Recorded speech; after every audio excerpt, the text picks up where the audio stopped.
रामकृष्ण हरी अवधूत चिंतन श्री गुरुदेव दत्त. कशात आपण सर्वजण मजेत असाल, भगवंताच्या भजनात तल्लीन असाल अशी अपेक्षा करते आणि आजच्या व्हिडिओला सुरुवात करते. सुंदर असणारा, पवित्र असणारा श्रावण मास सुरू झालेला आहे आणि या महिन्यामध्ये अनेक प्रकारच्या सेवा आपल्याला करायच्या आहेत.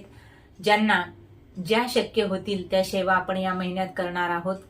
आणि सर्वात महत्वाचं म्हणजेच हा जो महिना आहे भगवान शिवाला आणि माता पार्वतीला समर्पित आहे.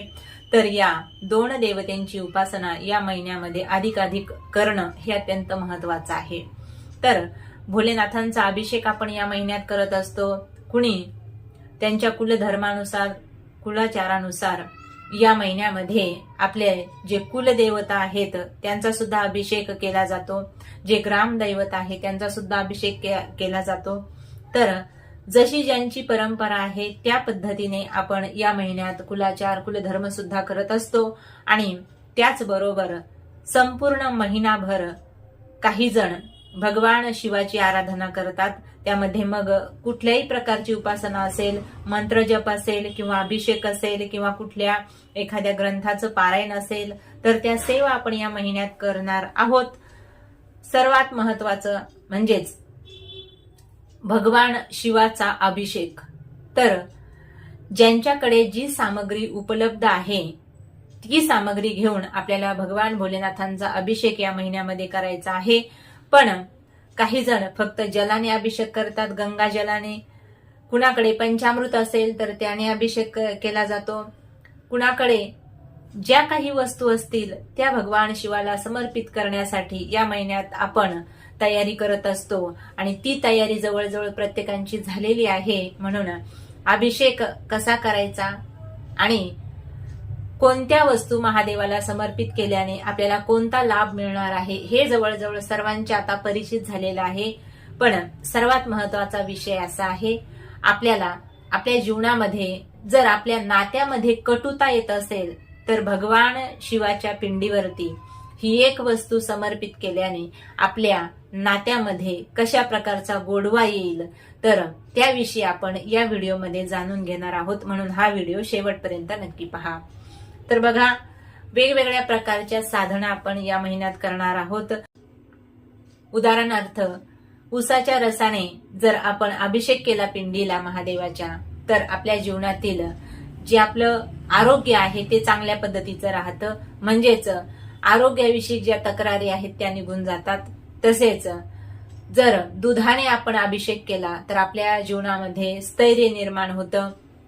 गंगाजलाने जर अभिषेक केला भगवान शिवाचा तर आपल्या जीवनामध्ये जी अस्थिर लक्ष्मी आहे तर ती लक्ष्मी माता जी आहे आपल्या जीवनामध्ये स्थिरता देते आणि आपली जी आर्थिक स्थिती आहे ती सुधारण्यासाठी मदत होते. अशा अनेक गोष्टी आहेत सांगण्यासारख्या. पण आज महत्वाचा विषय असा आहे की ज्यांच्या जीवनामध्ये नात्यामध्ये कटुता आली असेल तर त्यांनी ही एक वस्तू भगवान शिवाच्या पिंडीवर समर्पित करून अभिषेक केल्याने त्यांच्या नात्यामध्ये गोडवा येईल.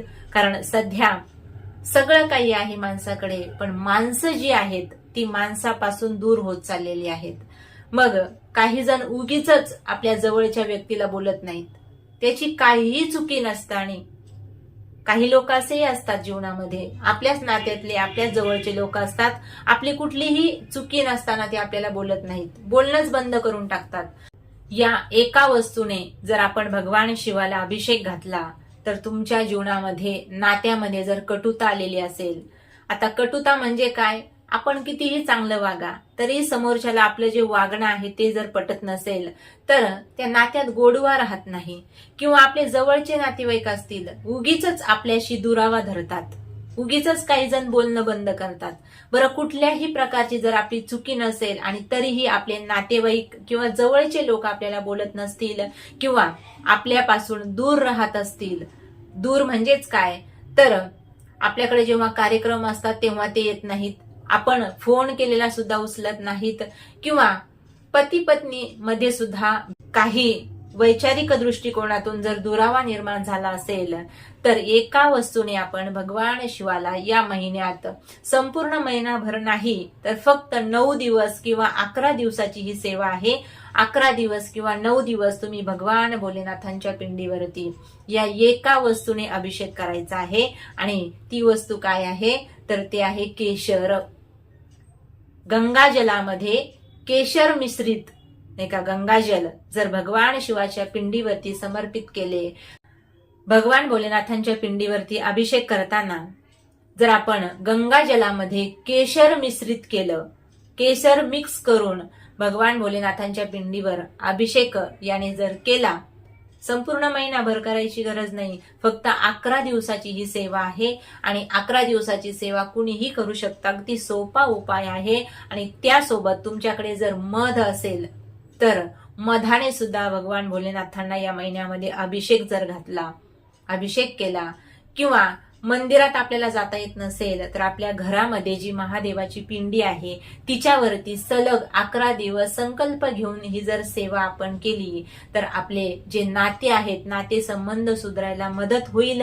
आणि जे आजूबाजूचे लोक आहेत उगीच आपल्यावर रागराग करत असतील किंवा चिडचिड होत असेल तर या सर्व गोष्टी काय होईल तर आपोआप कमी व्हायला लागतील. अतिशय सुंदर आणि सर्वांनी करावी अशी सेवा आहे. तर नक्कीच या महिन्यामध्ये, श्रावण महिन्यामध्ये भगवान भोलेनाथांची उपासना करताना गंगाजलामध्ये केशर मिक्स करून भगवान शिवाला जर अभिषेक घातला तर आपल्या जीवनामध्ये गोडवा निर्माण होईल. अतिशय सुंदर सेवा आहे, नक्कीच करून पहा. रामकृष्ण हरी.